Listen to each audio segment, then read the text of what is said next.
በስመ አብ ወወልድ ወመንፈስ ቅዱስ አሐዱ አምላክ አሜን። ሰላም የእግዚአብሔር ቤተሰቦች እንደምን አላችሁ? እንደምን አደራችሁ? አሜን። የአምላካችን የጌታችን የመድኃኒታችን የኢየሱስ ክርስቶስ ስሙ ከአጽናፍ እስከ አጽናፍ ከፀሐይ መውጫ እስከ ፀሐይ መጥለቂያ በፍጥረት አንደበት ሁሉ የተመሰገነ ይሁን።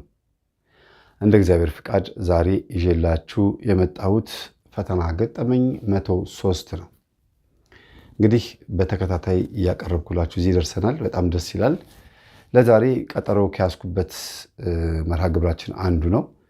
በክፍል 2 ወይም በ102 ማለት ነው ያቀረብኩላችሁ ራሱን የቻለ አንድ ፈተና ገጠመኝ ነው። ግን ያው ቤተሰብ ሲፈቅድልኝ ቀጣዩን ክፍል አቀርብላችኋለሁ ብዬ ቃል ገብቼላችኋለሁ።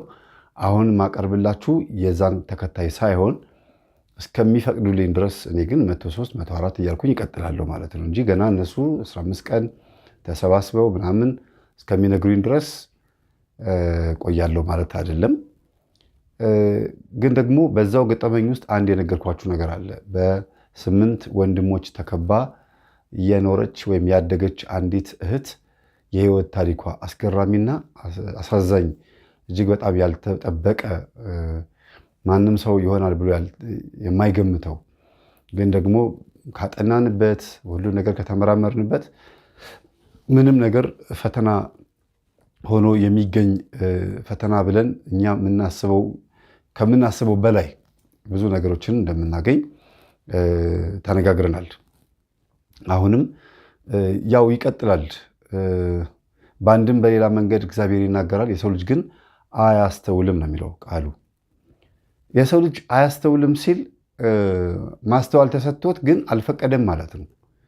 ስለዚህ በዚህ ቤተሰብ ውስጥ ያለው ያ ነው። ቀጥታ ወደ ገጠመኙ ገባላችኋለሁ። በመሃል ማብራሪያ የሚያስፈልጋቸውን ነገሮች ማብራሪያ እሰጥበታለሁ። ለአሁን ግን አንድ አባት በልጆቹ መካከል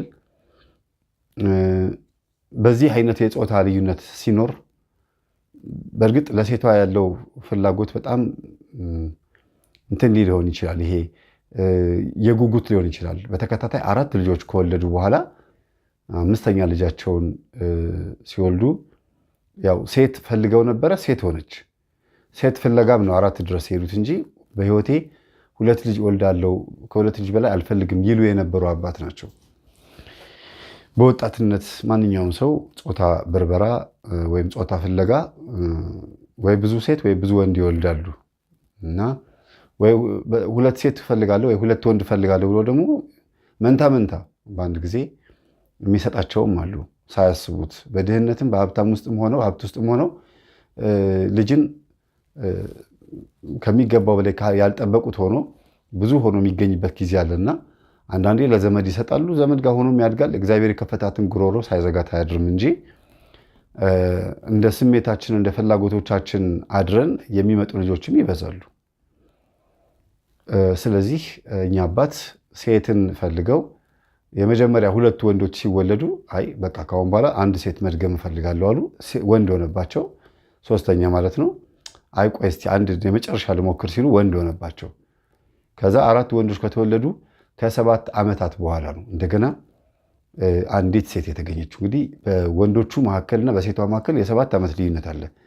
ከሷ በኋላ አንድ ሲደግሙ ወንድ ሆነባቸው። አይ በቃ እቺ ልጅ ለኔ ቤት እንደ ብርቅ ናት ብለው ሴት ተጨማሪ ዘመድ አምጥተው እህት እንድትሆናት ለማሳደግ ሞክረው ነበረ። ግን የነገረኛ ልጅ ነገረኛ ብለው እሳቸውም ያው ነገረኛ ቤተሰብ ከሆነ ቤተሰብ ውስጥ ስለሆነ ያመጣት ልጄን አምጡ የሚል አይነት ነገር ስለተሰማ እኔ ማሳደግ አቅቶኝ ነው ወይ እኔ ምን ለማለት ፈልጋችሁ ነው ልጄን ለዘመድ የሰጣችሁብኝ ብሎ አባትየው ከሞተበት ተነስቶ ይሁን ከታመመበት ከደነዘዘበት ተነስቶ ይሁን ከፈዘዘበት አይታወቅም፣ ድንገት ተነስቶ ከ1 ዓመት በኋላ ልጄን አምጡ ብሎ እሪ አለ። መጀመሪያም እኮ እየሰከርክ እየገባህ ስላስቸገርክ እናትየዋ ማሳደግ ስላቃታት ከልጆች መካከል 3 ልጅ ቀንሳ 5 ልጅ ነበረ 2 ልጆች ብቻ እንድታሳድግ እድል ሰጠች። ግን 2 ልጅ ኖሮህም እንኳን ልብህ ሊመለስ አልቻለም ነበር። አሁን ደግሞ እግዚአብሔር ምን እንደሆነ አላውቅም፣ እኔ ማሳደግ አቅቶኝ ነው ወይ ልጄን የምትወስዱብኝ ብለህ ደግሞ ልክ እንደተወሰደብህ አድርገህ መጣ ያው ውሰድ ችግር የለውም አብልተን አጠጥተን አስተምረን ሰጠንህ እንጂ ድሃ አድርገን ወይም ጉልበቷን በዝብዘን አልሰጠንህም። ከልጆቼ በላይ እንጂ ከልጆቼ በታች አልኖረችም። እንዲያውም ለሰው ልጅ ለጎረቤት ልጅ እና ለዘመድ ልጅ ቤተሰባችን ያደላል ብለው እኛ አባት የሰው ልጅ መልሰው ከዛ ከብዙ ዓመት በኋላ ደግሞ ተጨማሪ 2 የእሳቸውንና የሚስታቸውን የእህት ልጆች ያው በተለያየ አይነት ምክንያት ነው። አንዱ ሊማር ነው የመጣው፣ አንዱ ደግሞ እናቱ ሞታበት ነው የሚባለው። ወደዛ ቤት ተቀላቀለ። ሀብት ስላላቸው ንብረት ስላላቸው ምናምን ያው ዘመድ ማስጠጋት ያለ ነው፣ የተለመደ ነው በኢትዮጵያ። ዘመናዊ ጉዲፈቻ የሚባለው ምንድን ነው? ያለ ፍላጎት ማስጠጋት ነው። በጣም ባህላዊ ጉዲፈቻ የሚባለው ደግሞ ማንም ሰው መንገድ ላይ ወድቆ መታየት የለበትም። እንደ ዛሬው ዘመን ባይዘዌ በድሮ ጊዜ ጎዳና ተዳዳሪ የለም። አሁን ነው ጎዳና ተዳዳሪ በዛው። በየመንገዱ ምግብ ቤት ስላለ በየቦታው ሳንቲም ሰው ስለሚሰጥ ጎዳና ተዳዳሪ በዛ እንጂ ድሮ እንደዚህ አልነበረም። ጎዳና ላይ የሚያድር አልነበረም። ጥንት በአባቶቻችን ጊዜ ወይ ቤተ ክርስቲያን የሚጠጋ ነው ወይ ከቤተሰቡ ጋር ነው ያለው፣ ጨዋ ህዝብ ነው ያለው። እና ከዚህ አንጻር እኛ አባት ማንም ሰው ደጅ መውደቅ የለበትም ብሎ ልጆቻቸውን ሰብስበው በአጠቃላይ 8 ልጆችና በአጠቃላይ 7 ጎረምሳና አንዲት ሴት ነው። አዎ 7 ጎረምሳና አንዲት ሴት 8 ልጆች ያሳድጋሉ። በእነዚህ ልጆች መካከል እኛ አባት ስጋት ነበረባቸው። አንደኛው ስጋት ወንድሞቿን አይደለም፣ ዘመዶቻቸውንም አይፈሩም። ግን ምንድን ነው ብቸኛ ናት። ድጋሚ እኔ ወንድ ሴት እወልዳለሁ ብዬ ወንድ መድገም አልፈልግም፣ ይበቃኛል ብለዋል። ግን እህት ያስፈልጋታል። ግን ደግሞ ሴት ሳመጣ ከአንድም 2 ጊዜ ሞክሬ ማይሆን ሆነብኝ እና ልጄ በወንዶች መካከል እየኖረች ደግሞ ኃይለኛ እንደ ተደባዳቢም እንደ ምንም ያረጋታል። ግን አይደለችም። ሲነኳት ሲመቷት ወንድነት ሲነካኝ ምናምን ብላ ሄዳ ትፋለማለች እንጂ በፍጹም ነገር ሄዳ አትፈልግም። ከሴቶች ጋር ለመቀራረብ ትሞክራለች፣ ግን አይሄድላትም፣ አይመጣላትም። ግን ያን ያክል ወንዳ ወንድ ደግሞ አይደለችም። ጓደኛ ነው እንጂ መያዝ ያልቻለችው ከሴቶች መካከል፣ ወንዶችን ደግሞ አትቀርብም። የብቸኝነት ህይወትም እንዳያጠቃት ደግሞ ወንድሞች አሏት። ቢያንስ 4ቱ አብረዋት ነው የሚማሩት፣ የተቀሩ ደግሞ ሌላ ትምህርት ቤት ነው የሚማሩት። የአጋጣሚ ያው በትምህርት ጉዳይ ይሁን በምን እንደሆነ አይታወቅም፣ የተለያየ ትምህርት ቤት ነው የሚማሩት አብዛኞቹ። እና ለምንድነው የምትጣየው ብላ እናቷ ስትጠይቃት፣ እንዴ ወንድሞቼ ያሉ ብጣላስ ሊመቱኝ ሲመጡ እኔ እምጣላለሁ፣ ከዛ ወንድሞቼ ያግዙልኛል። እነሱ መቼ አግዘውልሽ ያውቃሉ? አንድ ቀን አግዘውልሽ አያውቁም። አትሞጣሞጭባቸው፣ ሄደሽ አትጣይ ነው የሚሉሽ። በፍጹም ሊሆን አይችልም፣ እንዳትጣይ ብለው እናትየዋ ካሁን በኋላ ብትጣይ ለአባትሽ ነው የምነግረው ይሏታል። ከዛ ልጅቷ የማይቀር ነገር ነው፣ በወንድሞቿ ስለምትመካ አንደኛው ወንድሟ በተለይ በደንብ ያግዝላታል። ትንሽ ነው ግን ሴቶቹን ያርበደብዳቸዋል። በተማሪነት አቅማቸው ነው የምላችሁ በፊት እንግዲህ። ስለዚህ የልብ ልብ የተሰማት በወንድሞች ስለተከበበች ነበረ። እና ብዙ ናቸው ወንድሞቿ ተሰብስበው ይደበድቡናል ተብሎ ስለሚታሰብ ሴቶቹም አይቀርቧትም፣ ወንዶቹም አይቀርቧትም።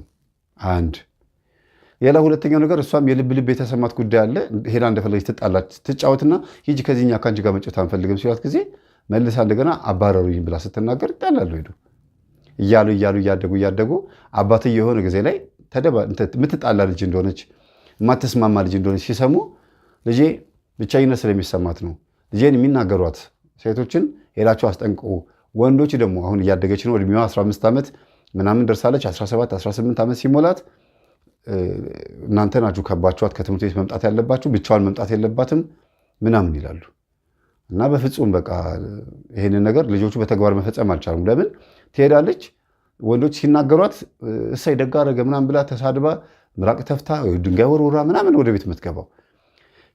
የወንድሞቿ ነገር እንዳለ ሆኖ ሲናገሯት አትወድም፣ መልስ ትመልሳለች። እና እያደገ መጣ። አባትየው እኛ አልቻልናትም ማለት በቃ እሷን የተሞጣሞጠች የምትጣለው። አባዬ ወንድሞች ያልተከላከሉልኝም አባዬ እንደዚህ ምናምን ትላለች። ሄዳ ተመታሁኝ፣ ተጠቃሁኝ፣ ማነው እንደዚህ አደረገች ፊትሽ እንደዚህ ሆንኩኝ ትላለች። ከዛ አባትየው በጣም ይበሳጭባቸዋል። ልጆቹ የትንሽ ዓመት ልዩነት ነው እንግዲህ ይሄ ሁሉ ሲፈጸም የመጀመሪያ ልጃቸው እድሜው ስንት ዓመት ነበረ? እስካሁን ዋናው ጉዳይ እስከሚጀመርበት ጊዜ ድረስ 18 ዓመቱ ነበር የመጀመሪያ ልጃቸው። እሷ ደግሞ ስንት ዓመት ይሆናታል? በዓመት ከወለዱ 5ኛ ላይ እሷ ሆና 6ኛ ላይ ነች ማለት ነው።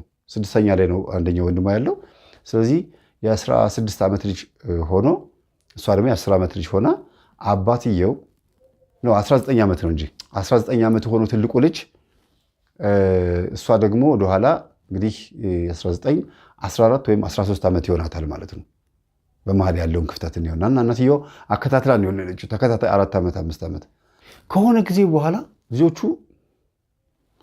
አንድ አይነት ሐሳብ፣ አንድ አይነት አነጋገር፣ አንድ አይነት ጥበቃ ማድረግ ጀመሩ ለእህታቸው። በሰፈር ውስጥ ልጅቷ እድሜዋ ከፍ እያለ ሲመጣ 18 19 ዓመት የሆነ ስትመጣ በዛ ላይ እናቷ በጣም ውብ ናት። በእናቷን የወጣችው ምንም ከእናቷ ያልወሰደችው ነገር የለም። ቁመት፣ መልክ፣ ቅላት ምናምን ሁሉ ነገር ወስዳለች ከእናቷና ሌሎቹ በሙሉ አባታቸውን ነው የሚመስሉት ወንዶቹ። አንድ ልጅ ብቻ እናቱን ይመስላል በቅላትና በቁመት፣ በመልክ ወደ አባቱ ነው እና በቃ ይገርማቸዋል። ሁሉ ነገሯ እናትየዋ ነው። እቺ ልጅ እያደገች መታለች ምናምን ብለው አባትየው በጣም ይናገሩ ነበርና ከሆነ ጊዜ በኋላ በቃ እህቶቻችሁ የምጠብቁበት ሰዓት ነው ምናምን ብሎን ነበር አባት። አንድ ቀን ቁጭ አድርጎ መከረን። ከመከረን በኋላ ቤታችን ውስጥ የሆነ ነገር ተፈጽሞ ነበር። እኛ የምናውቀው ነገር የለም አናስታውስም አሉ። ከዛ በቃ ለእህታችን ጠበቃን ይሆን ነው አሉ። በቃ ሲወጡ ማንም ሰው ቀና ብሎ እንዲያያት አይፈልጉም። የሰፈር ጎረምሶች እድሜያቸው ከነዚህ ልጆች በላይ የሆኑ ነይ እስቲ ማንሽ ማን ብሎ እንትን ሲሏት ማን ስለሆንክ ነው አንተ እህታችን ምትና ሂዳትን እህት ብትሆን መፈራ መሰለ ለአንቺ ይላታል። ከዛ አድብተው መጥተው ቀጥቀጥ አድርገው ወገቡን እግሩን ሰባብረውት ወንድሞቿ አቀጠቀጡት እየተባለ የሰፈር ልጆች አንድ አይናገራትም። ወንድሞቿ አደበደቧት እየተባለ አንዱ የሆነ ጊዜ ላይ እልህ ይዞት የተጣላውን ልጅ በጩቤ ለመውጋት ሞከረ እና ጫር ነገር አደረገው መቀመጫውን። ከዛ በኋላ በቃ እነዚህ ልጆች በሰፈር ውስጥ ማን ይቻላቸው? ይሄ ልጅ ያን ካደረገ በኋላ በል ያጠፉሃል፣ ከዚህ ሰፈር ጥፋ ተባለ። ይቺ ልጅ ማንም ሰው እንዳይነካት አባትየው ለሚፈልገው ነገር ያዘጋጃት። ልጆቹ ደግሞ እንዳይነኳት፣ ማንም እንዳይነካት ጥብቅና የቆሙላት ወንድሞቿ ናቸው። ስለዚህ ማንም ሰው እንዳይናገራት ተባለ። ልጅቷ ኮራ ብላ ለምትሄደው ትምህርት ቤት ስትሄድ ስትመጣ አልገባትም፣ አላወቀችም። እና ቤቷ ያሉትን መጽሐፍቶች ስታነብ፣ ፊልም ስታይ፣ ምን ስትለካ የፍቅር ፍላጎቶቿ ሲመጡ ጎረምሳ መቅረብ ስትፈልግ ምናምን አትችልም ለካ። ለምን ሲባል ወንድሞቿ ስትቀርባቸው ማን ነው ይሏታል። እንዴ እኔ ፈልጌ ነዋ ስትል በፍጹም ጭራሽ እየጠፈጠፉ ሌሎች ጎረምሶች ላይ የነበረው ጸብ ማ ላይ ሆነ? እህታቸው ላይ ሆነ ማለት ነው። እሷ ከቤት አምልጣ በመስኮት ዘላ መሄድ፣ እንደገና በድብቅ ከትምህርት ቤት ፎርፋ መውጣት፣ ከክላስ ሲወጡ ከትምህርት ቤት ሲወጡ በር ላይ ሲጠብቋት አያገኟትም። ቀድማ ቤት ነው የምትገባው። ለምን ጥለሽን መጣሽ? የት አባሽ ሄደሽ ነው ብሎ መቀጥቀጥ ነው። እናትየዋ ምርር አላት። በቃ ልጅቷ ተበላሽታለች። በወንድሞቿ መካከል አድጋ እና ታዲያ እሷ ጓደኞቿ ጋር መሄድ የለባትም? ሴት ጓደኞች ያስፈልጓታል ምናምን። እናትየዋ ደግሞ አይደለም ተበላሽታለች፣ ከወንድ ጋር ነው የምናገኛት፣ አባትሽ እንዳይሰማ እየተባለ በጣም ከባድ የሆነ ውጥረት ውስጥ ገባች። ከዛ አባት እቺ ልጅ በቃ ዩኒቨርሲቲ እስከምትገባ እና እስከምትጨርስ ድረስ አሁን ወደ ዩኒቨርሲቲ ብትሄድ መንግስት ለብቻዋ ቢመድባት ወንድሞቿ አብረዋት ካልሄዱ ምንድን ነው የማደርገው አለ። በቃ የማይቀር ነገር ነው። መጣ ዩኒቨርሲቲ ጥሩ ነጥብ ነው ያላት። ዩኒቨርሲቲ ሄደች። እዛ ስትሄድ አንደኛ ወንድሟ ብቻ ነው ከእሷ ጋር እዛው ካምፓስ የደረሰው። ከ8ቱ ልጆች ውስጥ አንዱ ከእሷ ጋር አንድ ካምፓስ አንድ ሀገር ደረሰው። ሲሞሉ ተመሳሳይ ነገር እንዲሞሉ ምናምን ተደርጎ ከነዛ አንድ ደረሰው እና የደረሰው ደግሞ ያ የሚጣላላት የነበረው ልጅ ነው።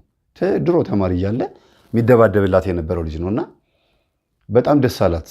አንተ ድሮንም ከሆነ እኔ ጠበቃ ከሆነ የትም ቦታ ሴት ታድነኛለህ ና እንሂድ ብላ፣ ግን ያው እንዳታስቸገኝ ነገር ያሉ ነፃነቴን ትሰጠኛለህ እየተባባሉ ሄዱ። ከዛ ባህር ዳር ነበር ሄዱት። በጣም ብዙ ነገሮች አልፈዋል። ግን ያን ያክል ማብራራትም ማልፈልጋቸው ነገሮች አሉ። ግን ወዳ ፈቅዳ የምትሄድባቸው ነገሮች በዙ። በወንዶች ስለተከበበች አይደለም፣ ወይም ሴቶችን ስለናፈቀችም አይደለም፣ ወይም ምንም አይደለም። ግን ልጅቷ ከሚገባው በላይ አባትየው ይፈራው የነበረው ነገር በሙሉ እንዲሆን ሆነ። አንደኛ ክብሯን አጣች፣ ንጽህናዋን፣ ድንግልናዋን ማለት ነው። ሁለተኛ ነገር ደግሞ በወግ ማድረግ ነው ምድራት ልጄን ለማውቀው ሰው ነው ማጋባት ብሎ ይል የነበረው ፈረሰበት። ግራጁዌት ባደረገችበት ሰዓት አባዬ ተዋወቀው ብላ ፍቅረኛዋን አስተዋወቀች። ግን እነዚህ ሁሉ ዓመታቶች ያለፉት ከዚህ ከወንድሟ ጋር ቢሆኑም ወንድሟ 3 ጊዜ ተፈንክቷል፣ 2 ጊዜ ተከሷል፣ ከትምህርት ቤት ሊባረር፣ እህቱን ሲደበድብም ተገኝቶ ማለት ነው። ለምንድን ነው የምትሄደው? በቃ መብቷ ነው እንዴ! ዩኒቨርሲቲ የምትማር ልጅ መጠበቅ አትችልም። ድሮ በቃ እዛው ቤት አልፏል እረፍ ተብሎ ተነግሮት አይመለከታችሁም። በእህቴ ላይ ነገ ዲቃላ ብትይዝ እናንተ አጠቅሟትም፣ ምንም አይመለከታችሁም። የእህቴ ጸባይ ማቅ እኔ ነኝ እያለ ከዳይሬክተር ጋር ሁሉ ተጣልቶ ታስሮ ሁሉ ነበረ እና በኋላ ላይ ደግሞ ይታረቃሉ መልሰው። ከዛ ናይት ክለብ ያገኛታል። አንተ ማን ይቆጣጠርህ? አንተ ራስህ እየጨፈርክ አይደለ? እኔ ለምን ትከለክለኛለህ? ሴትና ወንድ እኩል አይደለም። እኔ ራሴን እጠብቃለሁ። በምንድን ነው ራስህ የምትጠብቀው? አንቺ ነገ ከነገ ወዲያ እሱ የሚያስበው ምንድነው? ዲቃላ ታመጣለች፣ ትወልዳለች፣ ታረግዛለች ነው። እና አንተ ራስህ በቫይረስ ብትያዘዝ፣ አንተ ራስህ ስትጨፍር እኔ ለምን ነፃነቴን ትከለክለኛለህ? በቃ እሺ እኔ ባለሁበት ነው። ከዛ በኋላ ተጫውተሽ ወደ ቤት ነው ወደ ክላስ ነው ይላታል። እሺ ይላሉ፣ ይሄዳሉ። ሂጂና ጠጪው፣ ሂጂና ወንድሜን እንደዚህ አድርጊው አስክሪው ምናምን ብላ ወንድሟን ታሰክረውና ለሱ ሌላ ነገር ውስጥ ከታ እሷ እንደፈለገች ተጫውታ ወደ ክላስ ይገባሉ። ጠዋት ስትመጣ ቅጥቅጥ ነው የሚያደርጋት እና ተማሪዎች ሁሉ ያውቃሉ። ቤተሰብ ጋር እንዳትደውል አባቱ ደጋረክ ይሉታል። ጥሩ ነው። እሷንም እናትየዋ እንኳን አደረገሽ የሆነ ነገር ስላየብሽ ነው ይሏታል። ለምን አውቀዋል፣ የሆነ የገባቸው ነገር አለ። እና ያም አልፎ ደግሞ እንደገና ትምህርታቸውን ጨርሰው ግራጁዌት አድርገው ወደ ኢትዮጵያ መጡ። ወደ አዲስ አበባ መጡ። ወደ አዲስ አበባ መጡ። ከዛ እዚህም ደግሞ እንደለመደችው ሌላ ጓደኛ ደግሞ ያው መቼም በሄዱበት አይደለም አዲስ ሰው የሚመጣው አዲስ ጓደኛ ላይ የሚያስሞክር ማን ነው ይሄ? ማን ነው አብረሽ ያለው? ምን አገባ? በቃ ካሁን በኋላ እኮ እኔን አትጠብቁኝም፣ አይመለከታችሁም። ምንድን ነው የምትሉት ትላቸዋለች።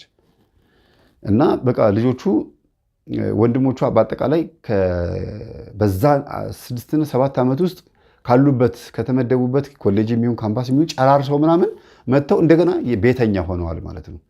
ስራም የሚሰራው ስራ ሄዶ ሰርቶ ይመጣል።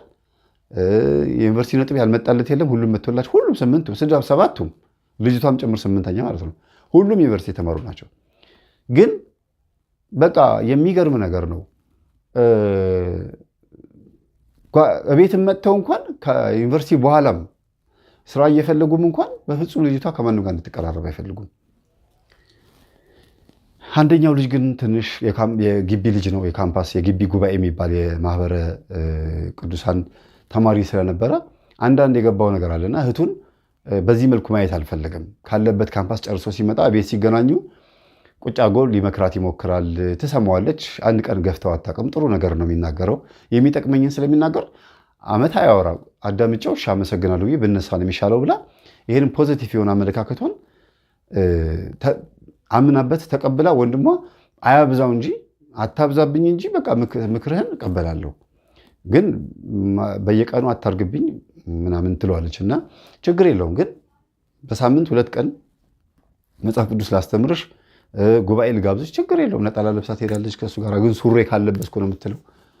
ከወንድ ጋር ስለኖረችም አይደለም፣ ሌላ ጉዳይ ነው ጉዳዩ። በኋላ ስንደርስበት ታዩታላችሁ። እና ጓደኛ ያዘች። ጓደኛ ይዛ የተዋወቀችው መንፈሳዊ ቦታ ላይ ነው። ግን ልጁ ተጋብዞ የመጣ ሰው ነው። እንደሷ ተጋብዞ ሄዶ አገኛት። አይን ሲንቀጨቀጩ መቼም መንፈሳውያን የሆኑ ሰዎች ጉባኤ ላይ ነው ትኩረት የሚያደርጉት። የተጋበዙ ሰዎች ደግሞ ዝም ብለው መቃዠ እንትን ነው። ችግር አለብን እንግዲህ ያው እንደ ቦታው ላይ አዲስ ከሆንን ማን መጣ ምንድን ነው የት ነው ቦታ የመጣሁት ምናምን ብለን እንደዚህ እንቀላውጣለን አይደል? አዲስ ቦታ ስንመጣ እንግዲህ መንፈሳውያንን ብለን የምናስብ ሰዎች ደግሞ ትኩረት ስብከቱ ላይ ስናደርግ አዳዲስ የመጡ ሰዎች ደግሞ እንደዚህ ይገናኛሉና ሲጠቅሳት ተጠቀሰችለት። ከዛ ሲወጡ ስልክ ተለዋወጡ። የሚገርሙ የዓለማዊ ነገር የተዋወቁት መንፈሳዊ ቦታ ላይ ነው። ወዲያው ግን ቻሉበት። ይሄኔ መንፈሳዊት ሴት ብትሆን ነው ሲጠቅሳት አይኗን ዞር አድርጋ ጭራሽ ጉባኤ ካለቀ በኋላ ወደ ቤቷ ነበር የምትሄደው። ወይም እሷ ደግሞ ዞር ብላ ስታየው ምን ሆና ነው ብላ ወይም እሱ ምን ሆና ነው ብሎ ወይ ዝም ብሎ ይሄዳል እንጂ ነገሩን ከቁም ነገር አይቆጥሩትም። ወይ ፈተና ነው ሊሉ ይችላሉ። ከስንት አንድ ነው ይህንን ነገር በጥቅሻ በምናምን ጉባኤ ላይ የሚሆነው እንጂ የለም እንደዚያ ነገር። ከዛ ከእሱ ጋር ደግሞ ስትንቀሳቀስ አገኘኋት። ማን ነው እንዴ? ጉባኤ ላይ የተዋወቅኩት ነው፣ መንፈሳዊ ሰው ነው፣ እዛውን ያገኘሁት። አይ በቃ እሱ እንኳን ከሆነ ችግር የለውም ቅረቢው፣ እዛ ቤተክርስቲያን ከሆነ ችግር የለውም ማለት። ይሄን የሚላት ማን ነው? ይሄ የሚደባደብላት የነበረው እንጂ የሚከላከላት ነው። አሁንም ድረስ የሚከላከላት እሱ ነው። ግን ሁሉም አንድ አይነት ናቸው። ግን አጥብቆ የያዛት ይሄኛው ነው። ከዛ ከእሱ ጋር ካፌ ለካፌ መሄድ፣ የሆነ ቦታ መሄድ። ከዛ የሆነ ሰዓት ላይ ድንገት መገኘት የማይገባቸው ቦታ ላይ አገኟቸው። አሁን መናገር አልፈልግም፣ አባትየው ማወቅ ስለሌለባቸው። ከዛ ደነገጠ። ምን ታደርጊያለሽ እዚህ አላት። አይ እዚህ ሰው እየጠበቅን ነው፣ የሆነ ሰው ልናናግር ነው ውጭ ብሎ እንደዚህ ማጅራቷን ንቅ አድርጎ አንተ ምን ሆነ ነው ለምዶ እንደዚህ የምትሳት አንተ ቤተክርስቲያን አይደል ያወቀችህ? አዎ ታዲያ እንዴት ይዛ እኮ ሰው እየጠበቅን ነው። እዚህ ነው የምትጠብቋት ታዲያ? ሰው እዚህ ክላስ ማም ያለበት እንዴት እዚህ ትጠብቃለህ? በጣም ተናደዱ። ከዛ በቃ እንቅ አድርጓት ይዟት ሄደ። ወደ ውጭ አውጥቶ አንድ ጊዜ በጥፊ ላስን ያደረገው። ወደ ቤት ቀጥረሽ በፍጹም ከዚህ በኋላ በህይወቴ መግባት አትችልም፣ መብት የለህም ምናምን ስትል ፖሊስ መጣ። ምንድን ነው ማምነው? ወንድሜ ነው ግን በቃ በህይወቴ ጣልቃ እየገባ ጓደኛ ፍቅረኛ ይሻለው ለምን ከሱ ጋር አየሁሽ? ትልቅ ናት እንደዚህ ማለት አትችልም አሉት። በቃ መብቴ ነው እንደፈለግኩ ነው በቃ ተወኝ አለችው። እርግጠኛ ነሽ በኋላ ችግር ውስጥ እንዳትገቢ? እኔ ያው ፖሊሶች ስለሆኑ ፈርቻ አይደለም፣ ከፈለግኩ አሁንም እነሱ ፊት አንገትሽን አንቄ ወደ ቤት ማስገባት እችላለሁ፣ አይከለክሉሽም ማለት። አይ በእርግጥ እኛ መከልከል አንችልም አሉ። ማለት ልጁ በጣም ፍጥጥ ያለ ነው፣ ፖሊሶችን አይፈራም። እኛ መከልከል አንችልም፣ መብትህ ነው፣ እህትህ ናት። ምክንያቱም የቤት ጸባዩን የምታውቀው አንተ ነህ። ከዚህ በፊት ያሳለፈችው ህይወት ሊኖር ይችላል። ግን እኛንም አትዳፈር፣ እህትህንም አትዳፈር። በትህትና በፍቅር ነው የሚሻለው። ቤት ውስጥ ደህና ሌላ ወንድም የለም አለ አንድ ቤተክርስቲያን ምናምን እንትን የሚል በቃ ከእሱ ጋር አገናኛት እኮ። ከእሱ ጋር ገደና ተገናኝታ እኮ ነው ይሄ ልጅ ያወቀችው። ደግሞ እዚህ አንተ እዚህ ብሎ ሲል ጊዜ ና እስቲ ብሎ ልጁን ጠሩትና ለምንድን ነው እዚህ የተገኘኸው? ለምሳሌ እሱ እዚህ እንድትገኙ አልፈለግም። አይ እኛ ሰው እየጠበቅን ነው አለ። በቃ ባጭሩ ያ ቃላት አልጨመረም፣ ራሱን የደገመው። ከዛ በቃ አትከለክለኝም እሺ መብቴ ነው ምናምን ብላ ከልጁ ጋር እጅ ለእጅ ተያይዛ ሄደች። ያው ነግሬሻለሁ፣ በ20 ደቂቃ ውስጥ እቤት ውስጥ ካላገኘሁሽ እቤት አታድሪያትም። አባዬ እንኳን አያድነኝም፣ በፍጹም አባዬ እንኳን አንቺን አያድንሽም በፍጹም። በቃ ከዛ በጣም ደነገጠችና እንደዚህ ከዛተ ደግሞ አይለቃትም፣ ወገቧን ነው የሚላት። ታውቋለች ጸባዩን። ለምንድን ነው ግን እኔ ወንድም እንደዚህ የምትለው? በጣም አስጨነቀኝ እኮ በእጅ ሰበብ እንዳልሆንብህ ትጎዳኛለህ፣ እረፍ። በእውነት በጣም እኔ ከጠፋሁኝ ግን አታገኘኝም። አንድ እኔ ነኝ እህታችሁ ያለሁት፣ በቃ ከዚህ በኋላ አታገኘኝም አለች። መጥፋት? ስለ መጥፋት የምታስቢያለሽ? ከዛ በቃ በጣም ደነገጠና ነሽ በቃ ተዋት፣ ሌላ ጊዜ ትገናኛላችሁ ብሎ እጇን ይዟት አንገቷን አቅፎ አመሰግናለሁ ብሎ አቅፏት ይዟት ሄደ። ደነገጠ። ይኸውልሽ ካሁን በኋላ ስለ መጥፋት እንዳታስቢ፣ አንቺ በጠፋሽበት ቀን እኔ ታንቄ እሞታለሁ አላት። አለች። ደነገጠች። አንቺ በጠፋሽበት ቀን እኔ ታንቄ እሞታለሁ፣ እታነቃለሁ፣ ስነ ስርዓት አድርጊ አላት። ከዛ ደነገጠች። እሺ በዚህ በኩል እኔ ጓደኛ እንዳልይዝ ትከለክለኛለህ፣ በዚህ በኩል ደግሞ አንተ እንደዚህ ታስፈራራኛለህ፣ ትወደኛለህ። ታዲያ ምን ስለምወድሽ ነው የምጠብቅሽ? አያዋጣሽም። እሺ የሚያዋጣኝ መሆን አለመሆን በምን አወቅ? እኔ ፈትነዋለሁ። ከዛ በኋላ ካለፈ ነው ፈተናውን ካለፈ ነው ከአንቺ ጋር የሚቀጥለው። እንዴት? በቃ ከአንቺ ጋር የኔ ፈተና ካለፈ ከአንቺ ጋር ይቀጥላል። አለበዚያ በፍጹም እኔ እህቴን እንዲያበላሽ አልፈልግም። ቤተክርስቲያን ነው የምታውቂው። ቤተክርስቲያን የምታውቂው ሰው የፈለገ ሰው ብትጠብቂ ካፌ ወይ ሌላ ቦታ መጠበቅ ትችላላችሁ። እዚህ ቦታ ምን ታደርጋላችሁ?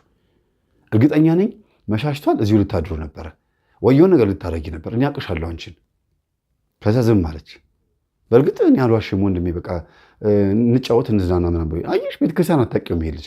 አይ በእውነት ቤተክርስቲያን ነው የማውቀው፣ ግን እኔም ገርሞኛል። እንዴት እንደዚህ አይነት ቦታ እንምጣ እንዳለኝ ገርሞኛል። ግን ፈታ ያለ ልጅ ነው እኮ አንዳንድ ጊዜ ያስፈልጋል ብሎኛል እኮ አለኝ። መንፈሳዊ ሰው ነው መሰለኝ ቤተክርስቲያን ያገኘሁት። ከዛ በቃ ችግር የለውም ስልኩን ለእኔ ስጪኝ፣ አድራሻውን ንገሪኝ ምናምን እኔ እፈትነዋለሁ አላት። ከዛ ፈተነው። ሴት ላከበት፣ በፈተና ወደቀ። ሴት ልኮበት ከዛች ልጅ ጋር እሺ ብሎ ተሞዳምዶ ምናምን ሊያገኛት ሲሞክር ባለበት ቦታ ሄዶ አንድ ጊዜ ካፌው ትርምስምሱ እስኪወጣ ጠረጴዛው እስኪሰባበር ድረስ ቀጠቀጠው ይዞ። አንተን የእህቴን የምታፈቅረው አንተን የእህቴ የወደፊት ባሏ እንደዛ ስትከራከረኝ የነበርከው። ሁለተኛ በቪዲዮ አስቀርጾ ነበር፣ በጓደኛው ወስዶ አሳያት። ይኸው ይሄ ነው ማየት የምትፈልጊው አላት። ከዛ ደነገጠች። እሺ በእርግጥ በፈተና ወድቋል፣ ግን ለምን መታው? ሲቀር እኮ በቃ ካሁን በኋላ እህቴ ጋር እንዳትቀርብ አይቻለሁ። እኔ ነኝ የላኳት ልጅቷን። ካሁን በኋላ እህቴ ጋር እንዳትቀርብ ካልከው እኮ በቂ ነበር። ፈሪ ነው ልጁ። አይ እንዳይደግም ነው፣ ከዚህ በኋላ እንደዚህ እንዳይደግም ነው። ከዛ ቤታቸው ድረስ ፖሊስ መጣ። ጥርሱ ወልቋል ምናምን። አባትየው ምንድን ነው ሲሉ እንደዚህ ተፈጥሮ ነው። ከዛ ፈገግ አሉ፣ ደስ አላቸው። በጣም ገረማቸው። ለእህቴ ይህን ያክል ጉዞ የሚጓዝ ወንድም አላት፣ እኔ ረስታችኋታል ብዬ ነበረ። በእርግጥ አልረሳችኋትም። አሁንም ተከብራን ያለችው በሰፈር ውስጥ ክብሯን፣ ንጽህናዋን የጠበቀች ልጅ አለችኝ ይላሉ። ወይኔ ቤተክርስቲያን ስትሳለም የሚያውቋት፣ በወንድ ተከባ ስትሄድ የሚያውቋት፣ ማን ይነካታል ታዲያ? እና በፖሊስ መጣ፣ እንደዚህ አድርጓል ተባለ። ግድ የለም እኔ ያስፈታሃል፣ ሂድ ጣቢያ አደራሉት። ከዛ በዋስ በሚቀጥለው በዋስ ወጣ። የሚያስፈልገውን ክፍያ ከፈሉ፣ ጥርሱ ተተከለለት ምናምን። በቃ እንደዚህ ተደርጎ ልጁ ድጋሚ ልጅቷን እንደሚፈልጋትና ምናምን ሲሞክር አይ በቃ እኮ በፈተና ወደክ። ቪዲዮን አይተኸዋል አይደለ? ቪዲዮን እኛ አይተነዋል። የምን ቪዲዮ አላወቀም መቀረጹን። ቪዲዮን አይተነዋል። ከዛ በኋላ በቃ ምንም የምንከራከረው ነገር የለም፣ አርፈ ተቀመጥ አሉት እና እልህ ያዘው። በእጃችን ሰበብ ልትሆነው እንደ እኔ እኮ ከስር የተፈታሁት በዋስ ነው እንጂ ለምኜ በእናታችሁ ሁለተኛ ሰው አልደበድብም ብዬ አይደለም የወጣሁት። ስነ ስርዓት አድርግ ተባለ። ከዛ ፈርቶ በዛው ሸሸ። ግን በቴክስት በምናምን ሲያጨናንቃት እቤት ድረስ ሄዶ ከአሁን በኋላ ስምህ፣ ቴሌግራምህ፣ የአንተ ቴክስት ስልክ ላይ በምንም በኩል ካገኘሁት በጣም በቃ አለቀልህ፣ እንጣላለን፣ እናቱን ሰምታችኋል ብሎ አስጠንቆን ይወጣ። ከዛ ፖሊስ ጣቢያ ሄዶ ሲያስመዘግቡ እንደገና አሁንም ፖሊስ መጣ። እንዴ እኔ የተናገርኩትን በማስረጃ ነው ካሁን በኋላ የማቀርበው። ይሄው በዚህ ምክንያት ነው ሄጄ የነገርኩት። ካሁን በኋላ ያንተን ዝምድና ያንተን አንፈልገውም፣ በቃ አርፈ ተቀመጥ ብለናል። ይሄን የተናገርኩት በቃ ብሎ ተናገረ። ከዛ እነሱም አርፈ ተቀመጥ ከተባል በቃ አልፈለጉም። ልጅቷ ስትፈልገዋለች ሲባል አልፈልግም አለች። ለምን? እሱ እዚህ ቤት በመጣ ቁጥር ወንድሟ ሊጣላ ነው። ወንድሟ ደግሞ በፈተና ፈትኖት ወድቋል። የወደቀ ሰው ደግሞ ሊቀርባት አልፈለገም። ስለዚህ እሷ ደግሞ ይህን ታውቃለች። እሷም ደብሯታል እና የ3 ወር ጉዟቸው በዚህ ተጠናቀቀ ማለት ነው። ከልጅ ጋር የነበራት ጉዞ። ልጁ ግን በጣም ወዷታል። ለምን ያቺ ልጅ እንደቀረባት ምናምን አያውቅም፣ አልገባውም። ያው እንደ ማንኛውም ወንድ ወይ ሊከሰከስ ነው ወይ ደግሞ ምናልባት ባጣ ቆየኝ አይነት ነገር ነው። በጣም ይገርማል። ከዛ የእውነት በቤተሰብ አንድ ዘመድ መጣና ስታየው ወደደችው። አባቷ በቃ ይሄ የሚያገባሽ ነው ሲባል እኔም ወድጄዋለሁ አባዬ፣ እኔ እንዲያውም ማን ነው እያልኩ እየጠየቅኩ ነበረ። ወደድሽው? አዎ እሰይ፣ ሁሉም ደስ አላቸው ምናምን ቀረቡት። ወንድሞቿ ተጠጉና እኔ እንጃ ይህም ልክስክስ ሳይሆን አይቀርም ቼክ እናድርገዋሉ። ቼክ ሲያደርጉት ልክስክስ ነው። ከበቡና በጥፊ ይዘው ጫካ ውስጥ ጥለውት መኪናውን በሩን ክፍት አድርገው ተንፏቀመጠ። መኪና ውስጥ ግባ፣ ቁልፉን አንሰጥህም፣ ቁልፉን ይዘን ሄደናል። ኮረንቲ በጥሰን ቢሆን አገናኝተህ ትሄዳታለህ እንጂ ቁልፉን አንሰጥህም፣ ቅጣት ነው። ከአሁን በኋላ ነገ ሰርግ ምናምን አለኝ ብለህ ቤት እንዳመጣ፣ የሆነ ነገር አለ ብለህ እንዳመጣ አሉት። ለምን እንደቀረ አልተናገረ። ቤተሰብ አያውቅ። ጥፍት አለ። ኧረ ይህ ልጅ ምን ሆኖ የጠፋው?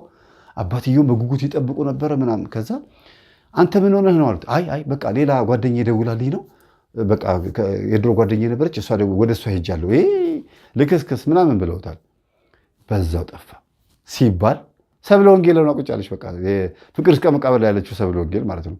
አባቷ ፊት አውራሪ መሸሻ መሰለኝ እንግዲህ አይደለም፣ ልጃቸውን ለማን እንደሚድሩ ሲያስቡ ሲያብሰለስሉ ምናምን ቆሞ ቀረው የሆነችባቸው። በዛብህ እንዳያገባት ምናምን ብዙ ነገር ያው ታውቆታላችሁ መቼም አይደለም። እና ወደዚህኛው ስንመጣ ይህቺ ልጅ የእውነትም ቀርባ ተፈቅዶላትም ወንዶቹ ልክስክስ ሆኑ፣ ወንዶቹም እንዳይቀርቧት ወንድሞቿ እንቅፋት ሆኑባት። ባህል ላይ ቆም ብላ ማሰብ ጀመረች። ምንድነው ቆም ብላ የምታስበው?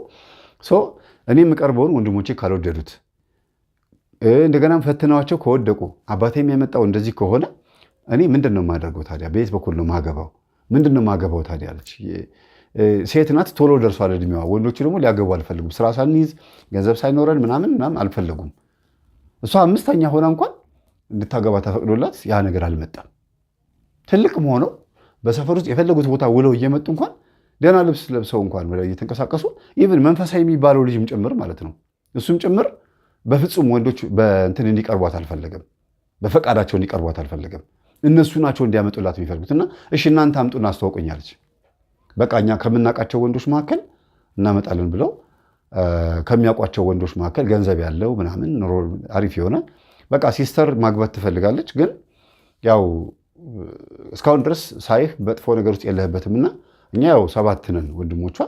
አንድ ነገር ስታደርግ ምናምን በላዩ ላይ ነገር ካረክ ግን በጣም እንጣላለን እና እህታችንን በስርዓቱ ያዝ፣ አደራ ነው የምንሰጥህ፣ በእንክብካቤ ያዝናት ልጅ ነች ምናምን በቃ እንደዚህ። የሚገርማቸው ወንድሞቿ ራሳቸው ልጅቷ ንጹህ እንደሆነች ነው የሚያውቁት እንጂ እንደተበላሸች አያውቁም። ይሄን ያክል እንደዚህ ክብሯ እንዳጣች ምናምን አይገምቱም። እና ንጹህ ናት ምናምን ብለው ተናገሩ። ከዛ ቤተክርስቲያን አብረው መሄድ ከልጁ ጋር መምጣት ምናምን ያው እነሱ ስላቀራረቧት እሷም እሺ ብላ አሜን ብላ ተቀበለች። አብሮ መምጣት አብሮ መሄድ ምናምን ከሱ ጋር ተዋወቁ፣ ተቀራረቡ። የእውነትም ተላመዱ፣ ወደዳት። ሚስት ነበር የሚፈልገው፣ ገቡ። አብረው ከተጋቡ በኋላ ወደ ቤቱ ገባች። ያው ብዙ ሰርግ ብዙ ነገር አለፈ። ምንም የተፈጠረ ነገር የለም። መኖር በጀመሩ በአመታቸው ያለ እየተለፋደደ ምናምን እየሰከረ እየመጣ ሚስቱን መደብደብ፣ አግብቻታለሁ ከአሁን በኋላ ወንድሞች እንትን አይሉሽም አያድኑሽም ምናምን ማለት ጀመረ።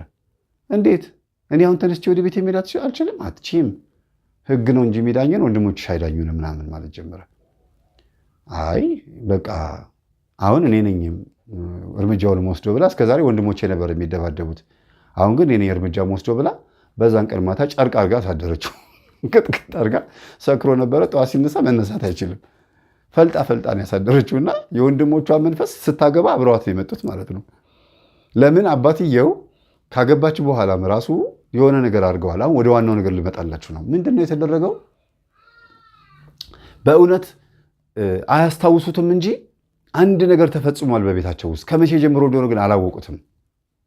ይሄንንም ያወቁት ቅርብ ጊዜ እነዚህን ትምህርቶች ሲሰሙ ነው፣ ገጠመኝ ሲሰሙ ነው።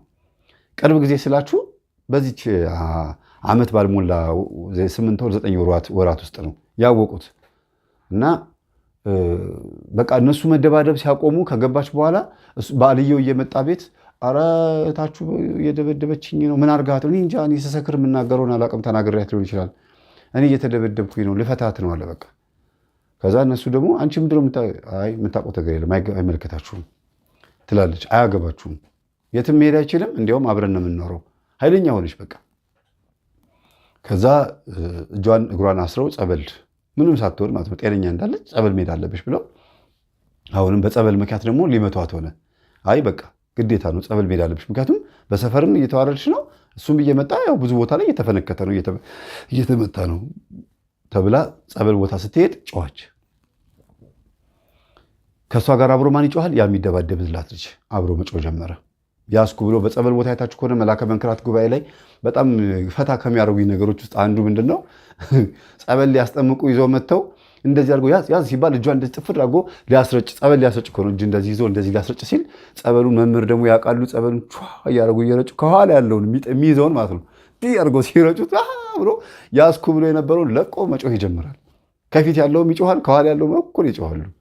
እንዲህ አይነት ነገር አለ እና ወንድምየው ልክ እንደዛ ነው የተያዘው።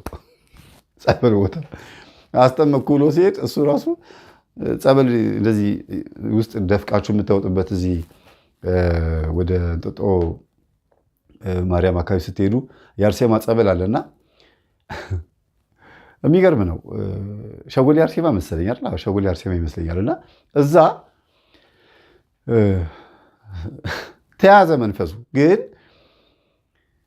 ማን ይቻላቸው? ሁለቱም ሊያስጠምቃት ሁለቱ ናቸው ያሉት። እኔ እጠብቃታለሁ ብሎ ነው የመጣው። ከዛ አድራሻቸው ቤተሰብ አድራሻ ተፈልጎ የሁለቱ መንፈስ ገና ወደ ልባቸው እስኪመልስ ሞባይላቸው ጠፍቶ ነበረ፣ ተፈልጎ ቤተሰብ ጋር እስኪደወል ድረስ ምናምን ነው እና 2 ቀን ፈጀ እንደዚህ እስከሚስተካከልና አረ አስጠምቃለሁ ብሎ የመጣ ወንድምም ራሱ ጮኋል ሲባል ነው እንዴ ተብሎ ግር ብሎ ሲሄዱ አባትየው ቤት ውስጥ ወጣ ሆነው ቀሩ። ማለት አርጅተዋል፣ እድሜያቸው ገፍቷል። ድሮንም እድሜያቸው ትልቅ ነበረ። እንደገናም ደግሞ እዛ ድረስ መሄድ አይችሉም። አንዱ እሱ ነው። ሌላው ግን ደግሞ ፍርሃት አለባቸው። በጣም ተንቀጠቀጡና ምን ሆኖ ነው ጎረቤት ማለት አባባ ምን ሆኖ እንጃ ልጄ ጸበል ቦታ ሆና ወይኔ ውርደቴ በቃ ልዋረድ ነው ምናምን ይላሉ። ምን ተፈጥሮ ነው? ከዛ ጸበል ቦታ ላይ ያሉ ሰዎች የተፈጠረው ነገር ነገሯቸው። እንደዚህ ነው የመጣሁት አባቷ ነው የላከኝ ይላል። ግርማ ሞገስ ነኝ። ወንድሞቿ በሙሉ እንዳለ እሷን እንዲጠብቋት ሁሉም ወንድሞቿ ላይ አድርጌያለሁ እያለ ነው። ከአባት የመጣ መንፈስ ነው። መተት ነኝ ይላል። ባረቄ በመስታወት ነው የገባሁት ይላል። እንደገና በፍትፍት እንጀራ በጉርሻ ነው የገባሁት ይላል። እና ለመጥፎ ነገር አይደለም፣ እህታቸውን እንዲጠብቁ ነው ለሰባቱም ወንድሞች የተደረገው፣ በዝምድና ለመጡትም ጭምር ማለት ነው የተደረገው። እና ይሄ ነው በቃ ለዚህ ነው የገባ ነው። ሌላስ ማን አለ ሲባል አይነ ጥላለሁኝ። ይሄን ሁሉ ኮተት የሰበሰብኩት ደግሞ እኔ ነኝ። እንድትደበደብ እንድትመታ እያደረግኩኝ አንደኛ ወንዶች እንዳይቀርቡብኝ ሚስቴ ስለሆነች ከወንዶች እንድትርቅ እፈልጋለሁ። ሁለተኛ ነገር ደግሞ ወንድሞቿ እሷን ሲከላከሉልኝ ለእኔም ጥሩ ነው። ወንድሞቿ ወንድ እንዳትቀርብ ተከላከሉ ማለት እኔም ደግሞ ሚስቴ ሆና ትቀራለች ማለት ነው። እንደገና ወንድሞቿም አያገቧትም። አባቷም ፈቅዶ እሷም ፈቅዳ የምትቀርባቸው ወንዶች በሙሉ በወንድሞቿ በኩል እያራኩኝ እስከዛሬ ተቀምጫለሁ። አሁን ደግሞ ፈቅዳ ወዳ ስትገባ ደግሞ ትዳር ላይ ባሏ እሷ እንድትደበድበው አደረኩኝ እና አልወደውም ባሏን። ሚስቴ ናት ማንም አይነካብኝም ያለው። ተመልከቱ እንግዲህ አሁን አባት ቤት እየተንቀጠቀጡ በሉ ይሄ ነገር መፍትሄ የሚገኘው አንድ ላይ ስትጸልዩ ነው፣ ይሄን ትምህርት አዳምጡ ብለው ጸበል ትሂድ የተባለው በምንድን ነው? ባሏን ስለምደበድብና አንዳንድ ጊዜ እንደ ነብር ያደርጋታል፣ የምትናገረውን አታውቅም ምናምን ብለው ጎረቤት ስለተናገረ ነው። እና የሆነ ቂሪር ትላለች፣ አይኗ ይገለባበጥብናል ምናምን ስላለ ጎረቤት ይሄ ነገር ችግር አለ ማለት ነው ምናምን ተብሎ ነው። ከዛ አንድ ላይ ወንድሞቿ በሙሉ ተነግሯቸው የኔን ትምህርትና የመላከ መንክራት በተለይ ቀሲስ ሄኖክ ወልደ ማርያምን የአይነ ጥላ መጽሐፋቸውን ሰጥተዋቸው ምናምን ይመጣሉ።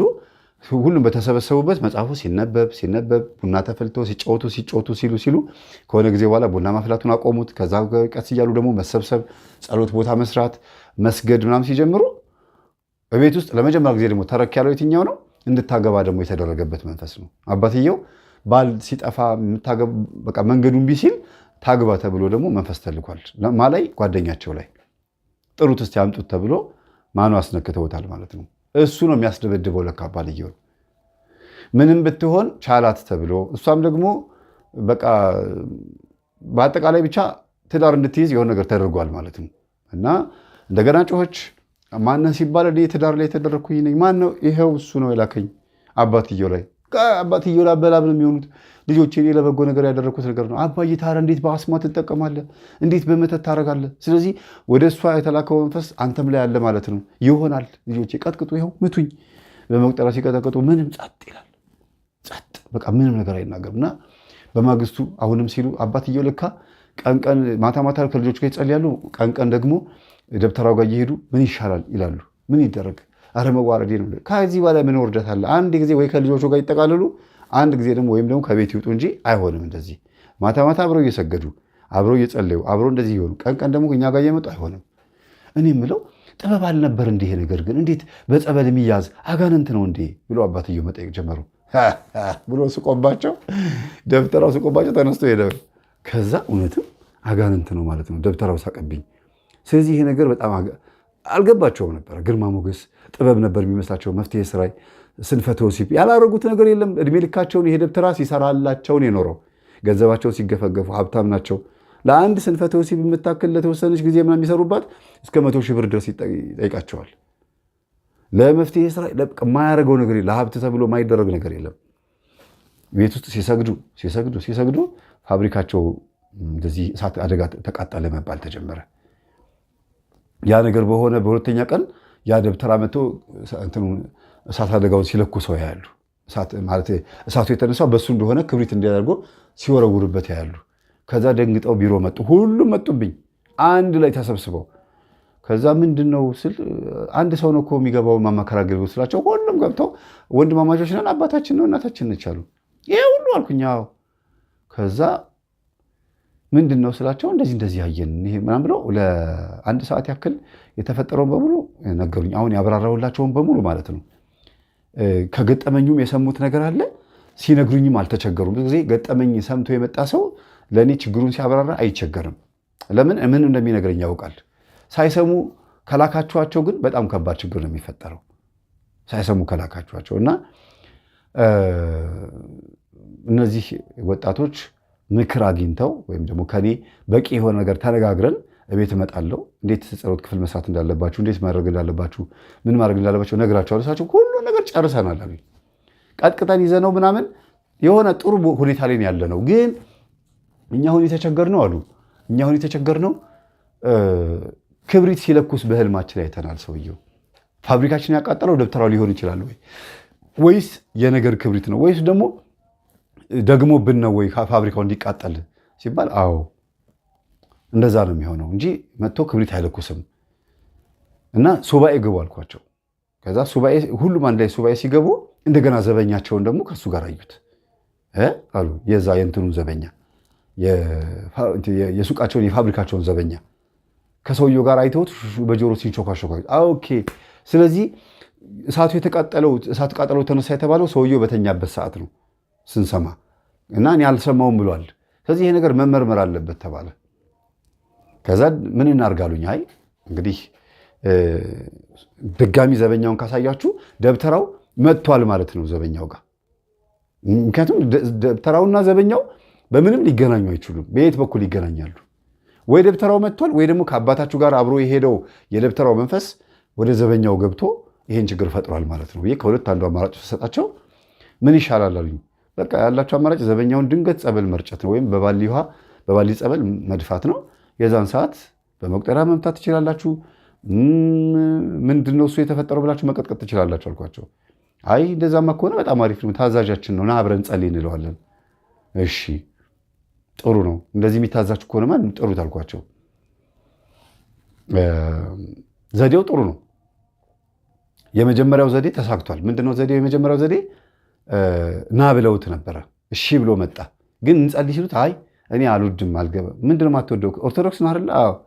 ታዲያ እንዴት ነው ጸሎት አልወድም የሚባለው? አይ ይቅርብኝ ልሂድ ምናምን ብሎ ተነስቶ ሮጦ ወጣ አሉና ሁለተኛውን ዘዴ ሞከሩት። ያ መጀመሪያ የተናገርኩትን ማለት ነው። በተቀመጠበት ድንገት ከታች ናስቲ ብለውት ከዛ ከሚቀመጥባት ከቆጧ ወረዱትና ታች እያናገሩት ምናምን ብለው ላይ በባሊ ጸበል ይዘው ሄደው ከላይ እንደለቀቁበት እና አብረን ረጠብ ነው። እኔም ታች ነበርኩኝ። የትም መፈራገጥ ስለሌለበት አብረን ረጠብን። ከዛ እዛው ተያዘ ማለት ነው።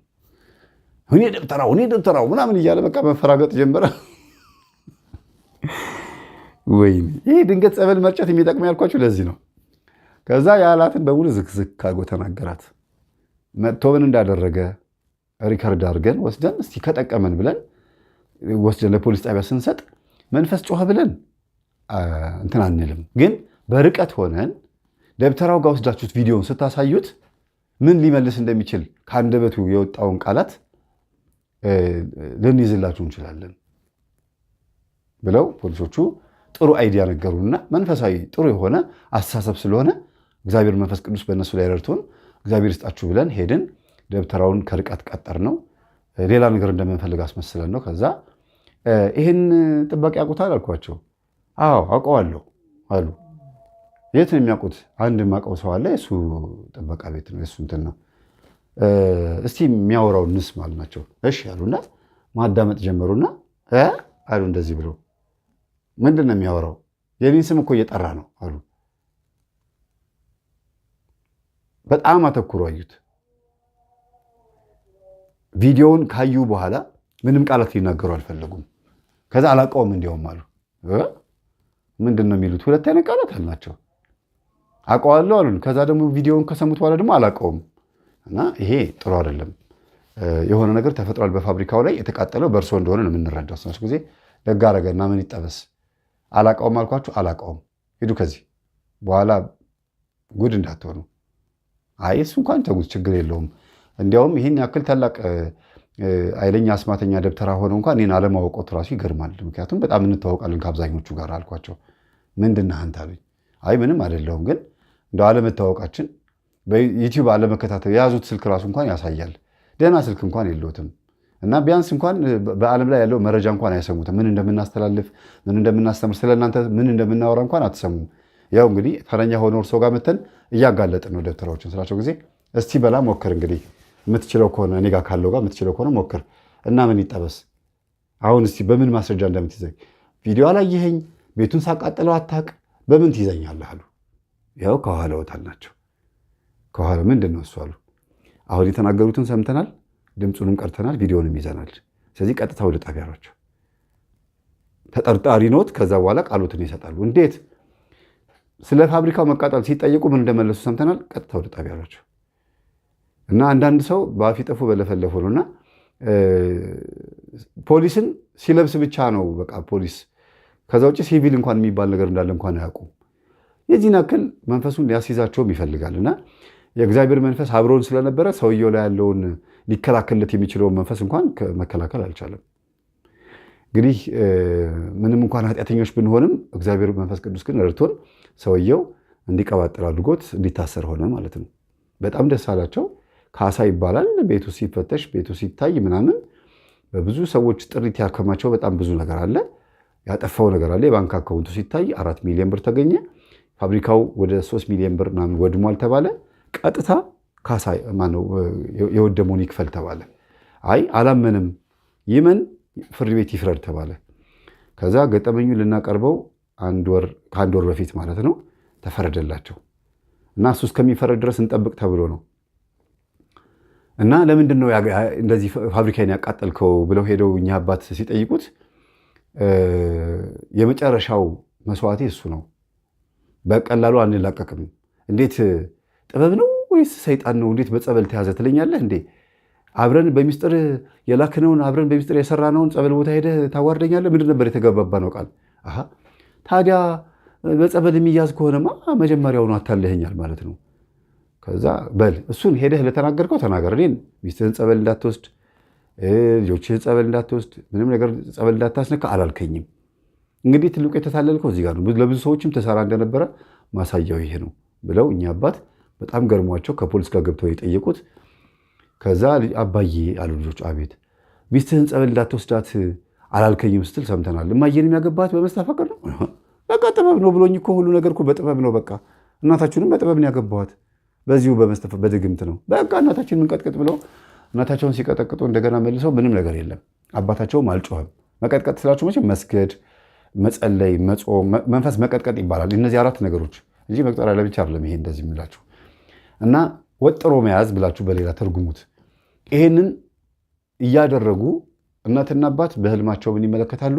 ነጭ በነጭ ለብሰው ቅዱስ ቁርባን ሲወስዱ ከላያቸው ላይ እንደ ጥቁር ሻሽ የሚመስል ነገር የሆነ ሰው ቄስ ነገርም ይመስላል ሳብ አድርጎ ከእናትና ከአባት ላይ ሳብ አድርጎ ምዝዝ አድርጎ ይጠቅልል አድርጎ ቆሻሻ መጣያ ጋርቤጅ ላይ እዛው ቤተ መቅደስ ውስጥ ያለ ይመስላል ጋርቤጅ ነገር ውርውር አድርጎ ሲጥል አየናሉ ነው። አዎ ሁለታችሁም ያየችሁት እንደዚህ ነው? አይደለም፣ እሱ ያየው እንደዚህ ነው፣ እኔ ደግሞ ያየሁት ሌላ ነው አሉ እናትየው። ምንድን ነው ያየሁት? እኔ ከቤተ መቅደስ ስንወጣ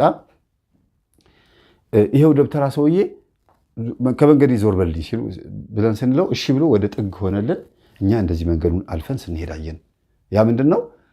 የደብተራው መንፈስ ከዚህ ዞር እንደሚል ማሳያ ነው። ስንቀበለው መሰለኝና አቁርቡ ልጆቼ ብለው ራሳቸው ሲመጡ ወስደን አስቆረብናቸው። ከቆረቡ በኋላ አባትየው አስም ውልቅ ብሎ ነው የጠፋው። ባይዘዌ ቁርባን አስም ያጠፋል እያልን ደምድመን ቁረቡ እያልን ሳይሆን እግዚአብሔር መንፈስ ቅዱስ ረድቷቸው ሲቆርቡ አስሙ ጠፋ። ለምን? አስም የሆነባቸው ማን ነበረ? መንፈሱ ነበረ ማለት ነው። አንዳንድ ሰዎች እንደዚህ ስንናገር እኔ ቆርብ ያለው ግን አስሜ አልጠፋልኝም ሊሉ ይችላሉ። ያንን ማለታችን አይደለም። እግዚአብሔር መንፈስ ቅዱስ ሳይቆርቡ ጸበል ብቻ ተጠምቀው አስሜ ያጠፋላቸዋሉ። ሳይጸበሉ ጸልየውም የጠፋላቸው ይኖራሉ። አስም ግን በዘር የሚመጣ መንፈስ ነው። ስለዚህ የዛር መንፈስ ነው ማለት ነው። ስለዚህ ሲቆርቡ መንፈሳቸው ከላያቸው ላይ እንደሚወገድላቸው ስለተነገራቸው ሲቆርቡ ሆነላቸው ማለት ነው። አባትየው ከበሽታቸው በመዳናቸው እናትየዋም እኔም ከኃጢአቴ ይቅር ተብያለሁ አሉ እና በቃ ለመጨረሻ ጊዜ አባትየው ልጃቸውን ይቅር በይኝ ብለው እግሯ ስር ሲደፉ ምንድን ያሉት? አንቺን እንዲጠብቁሽ ለአንቺ ካለኝ ጉጉት አንጻር ነው። ሴት ልጅ አለችኝ፣ ክብሯን የጠበቀች ንጽህናዋን የጠበቀች ድንግልናዋን የጠበቀች ልጅ አለችኝ ብዬ ስለምመካ ከነ ክብርሽ እንድታገቢ ስለፈለኩኝ ነበረ ብለው ሲናገሩ ካካካካካ ብሎ ሳቀ።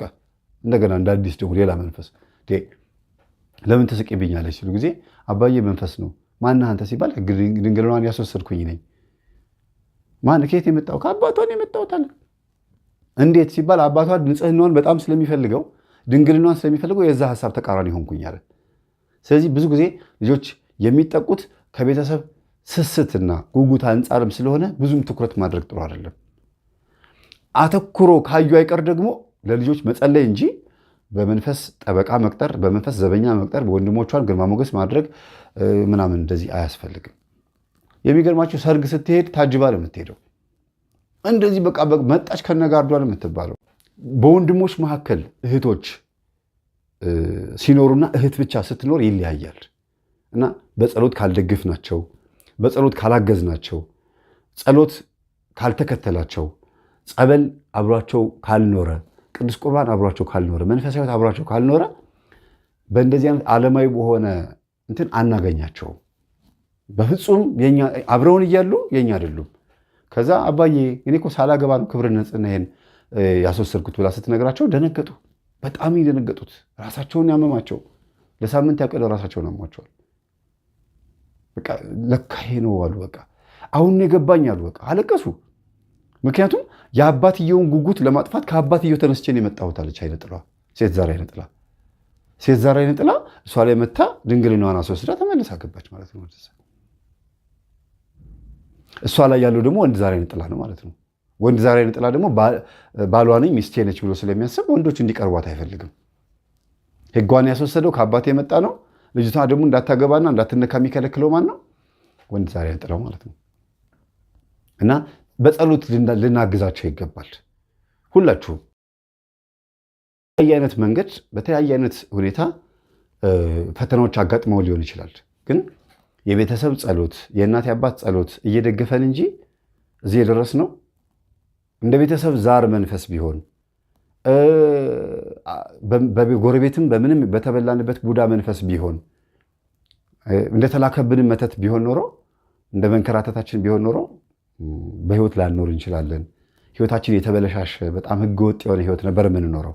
እግዚአብሔር መንፈስ ቅዱስ ስለረዳን ስላገዘን፣ የእናትና የአባቶቻችን ጸሎት ስላገዘን ስለረዳን ዛሬ እዚህ ደረጃ ላይ ያለ ነው እና አሁንም ለቀጣይ ጊዜ ብዙዎቻችን እህትና ወንድሞቻችንን እንዳሳደግነው ጥሩ ባልሆነ ነገር እንደሆነ ሁሉ ሳይሆን ቀጥሎ ደግሞ ምንድን ማድረግ ያለብን ለእኛ ልጆች ብዙ ወንዶች ያሉበት ቤት ውስጥ እህቶችን በምን መልኩ ወንድሞች መጠበቅ እንዳለባቸው፣ ብዙ እህቶች ደግሞ ባሉበት ውስጥ አንድ ወንድ ካለ ወይም ሁለት ወንድ ካለ ደግሞ በምን መልኩ ይህን ልጅ ማየት እንዳለባቸው፣ እስከምን ድረስ ነው ጥጉ ይሄ የመግባባት የመቀራረብ አቅማቸው እስከምን ድረስ ነው። እህቴን ጠበቅኩ ብሎ ልጆቼን ጠበቅኩ ብሎ አባትም ምንድን ነው ዋጋ መከፈል ያለበት፣ ሲያድጉ ትዳራቸው ላይ የሚፈጥረው ተጽዕኖ ምንድን ነው የሚለውን ነገር ማወቅ ያስፈልጋል።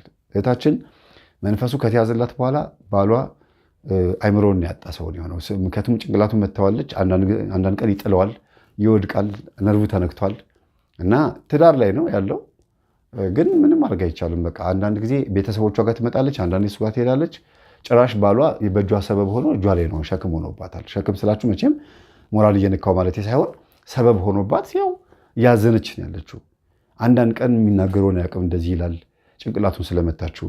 አንዳንድ ቀን ደግሞ ነቃ ብሎ ደግሞ እንደ ባል እንደ ቤተሰብ እንዳባወራ ምናምን ደስ ብሎት ደግሞ የሚውልበት ጊዜ አለና እግዚአብሔር ይማርህ ብላችሁ ጸሎት አድርጉለት። ለምን ነርቡን የተነካው መንፈሱ ቢያዝም ነርቡ ተነክቷል። ከባለቤቴ ላይ ያለህ መንፈስ ና ወደ እኔ ብላ ለ3 ሳምንት ያክል ሱባኤ ገብታ መንፈሱን ይዛለታለች። እሷ ላይ ማለት ነው። ባሌ ላይ የነበራችሁ ነው ስትል አለን እያሉ እርሷ ጋር ይጮኋሉ። ከዛ አስራ ሲኦል ትሸኛቸዋለች። ጸበል ቦታ ሄዳ ማለት ነው። የዚህን ያክል ደረጃ ይደርሳለች። ግን አሁን ብርቱ ብትሆንም ልጅቷ የባሏን አይምሮ እግዚአብሔር እንዲመልስላት ለምታውቁት ታቦት ጸልዩላት። ባሏ እንዲድን ማለት ነው። ይፈልጋታል፣ ይወዳታል። ወንድሞቿ የሰጧት ስጦታ ነው።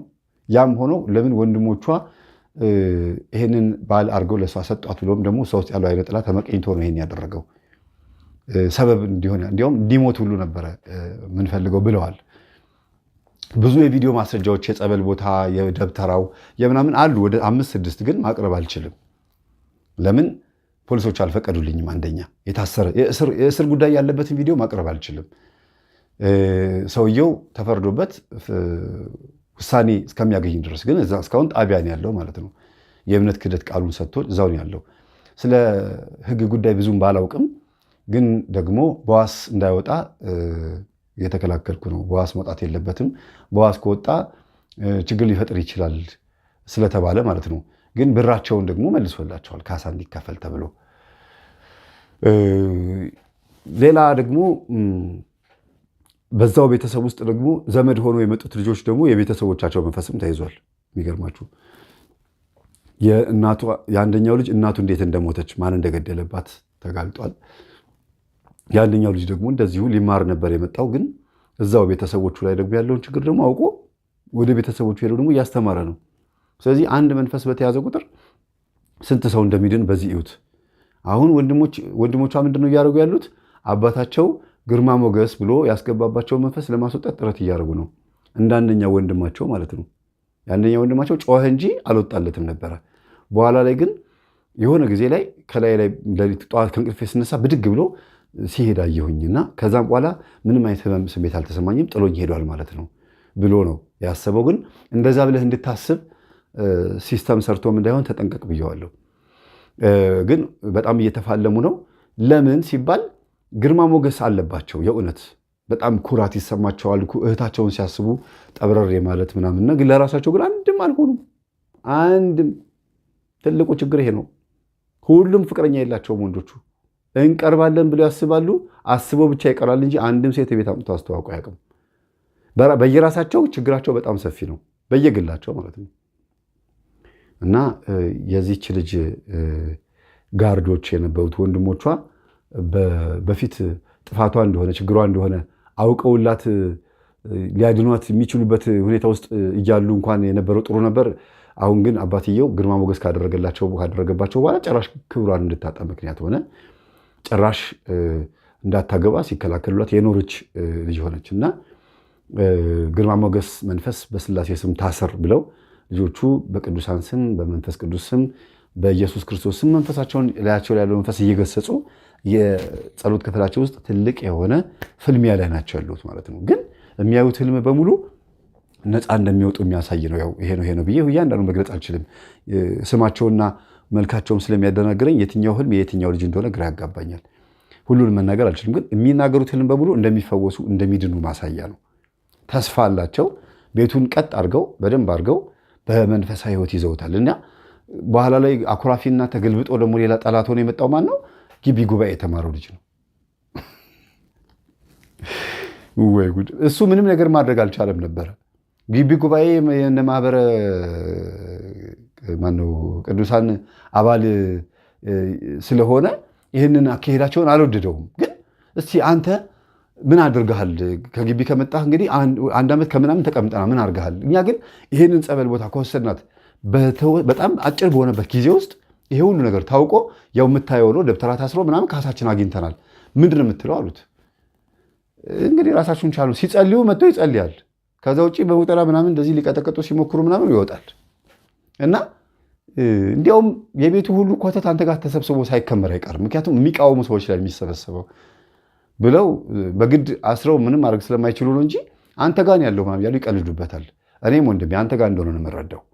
ምክንያቱም ተምሬያለሁ፣ አውቄያለሁ፣ እኔ እንትን አባል ነኝ፣ እኔ ደግሞ እንደዚህ መንፈሳዊ ሰው ነኝ ምናምን ብላችሁ ስለምታስቡ አይነካኝም ስለምትሉ በጣም ተመችቶት ነው የሚቀመጠው። አይነካኝም፣ እናንተም እኔን አይነካኝም ትላላችሁ። መንፈሱም ደግሞ እኔን አይነካኝም ይላል። ለምን? አንደኛ ከንቱ ውዳሴና ትዕቢት የሚባለው ነገር ዋና የማህበሩ ትልቅ ችግር ነው። ከንቱ ውዳሴና ትዕቢት የሌላቸው ይመስላሉ፣ የሌለባቸው ይመስላሉ፣ አለባቸው ብለው ያስተማሩ አባታሉ። በትክክል በቤተ ክርስቲያን ማቃቸውና እና እባካችሁን ከልብ ትዕቢት እንውረድ፣ ከዛ ከፍታ እንውረድና ዝቅ ብለን ምዕመናን ያገኙትን በረከት እናገኝ። በትልቅነት ውስጥ ያለው አዙሪት እንዳይደፋን እና ፈተና አትሆንባቸው ወንድሜ። የቤታችሁ ካሳ ያገኛችሁት እኮ በደብተራው አምኖ ነው አይደል እንዴ? ፖሊሶቹ ጠይቆት እኮ አመነ። እኔ ስልኩ ሳይታችሁኛል ክብሪት። እኔ በራሴ በኩል የጸለይኩት ጸሎት አለ። እሱ እንደፈለገ አድርጎ ሊሆን ይችላል። እኔ ግን አልለኮስኩም አለ። አይ አሁን በአደባባይ ቪዲዮ ወጥቶ እኛ እንልቀቅህና መልክህ ፎቶ ምናምን በአደባባይ በዩቲዩብ ወጥቶ ከምትዋረድና እዚህ ካሳ ከምትከፍል ተባለ።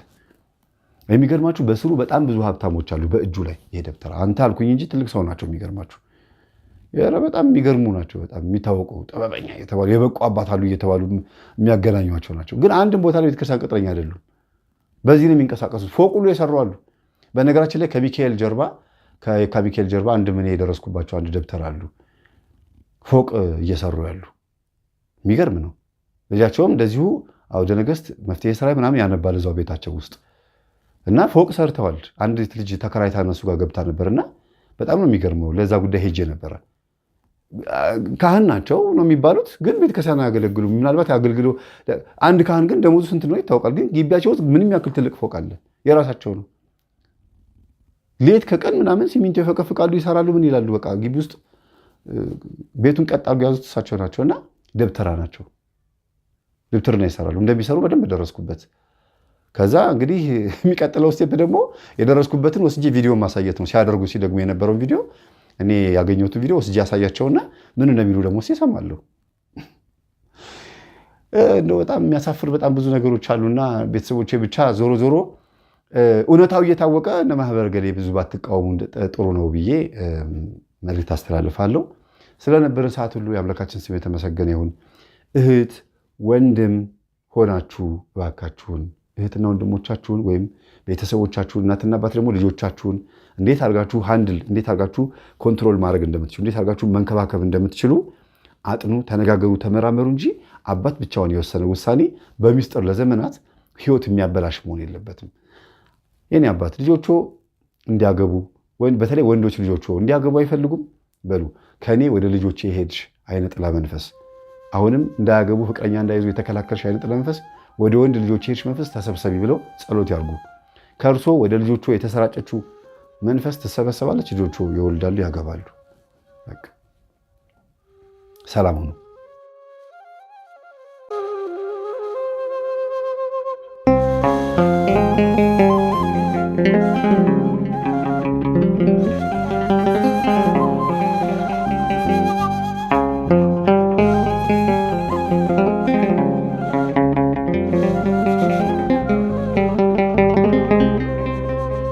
ሰይፍ አለፈ በነፍስሽ ልጅሽ ደምቶ እያየሽ ከስደት ባሰ ሐዘንሽ ሲቸነክሩት እያየሽ ሰይፍ አለፈ በነፍስሽ ልጅሽ ደምቶ እያየሽ ከስደት ባሰ ሐዘንሽ ሲቸነክሩት እያየሽ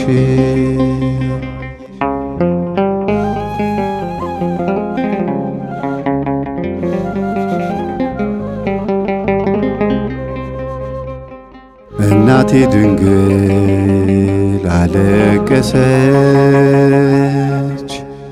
አምስቱን ሐዘን እያሰበች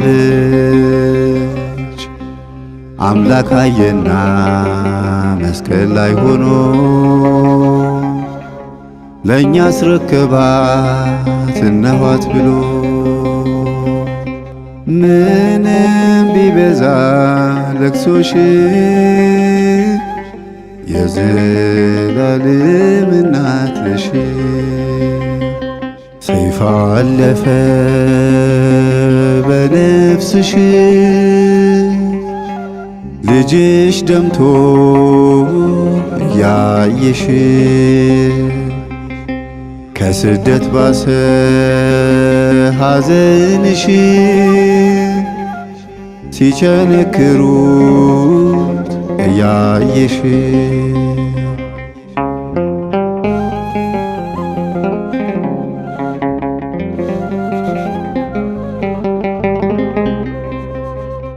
ልጄ ልጅ ያለች ፊቱን ስታየው እስከ መስቀል ስር ተከተለችው። ደሙና አጥንቱ የእሷ ነውና ልጇን ሲገርፉት ሕመሟ ጸና። ምንም ቢበዛ ለቅሶሽ የዘላለም እናት ነሽ። ሰይፍ አለፈ በነፍስሽ ልጅሽ ደምቶ እያየሽ ከስደት ባሰ ሐዘንሽ ሲቸነክሩት እያየሽ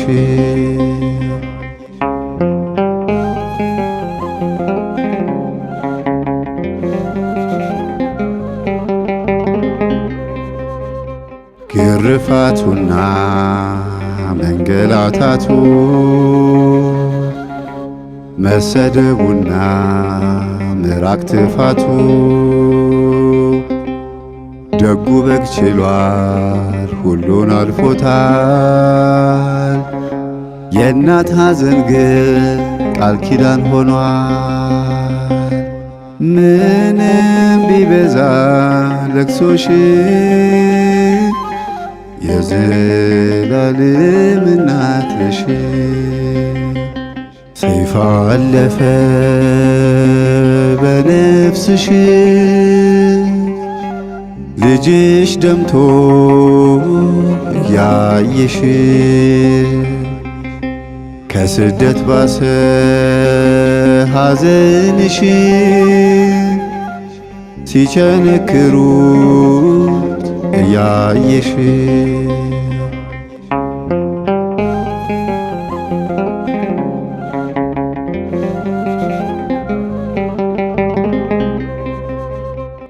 አይኗ እያየ ቸነከሩባት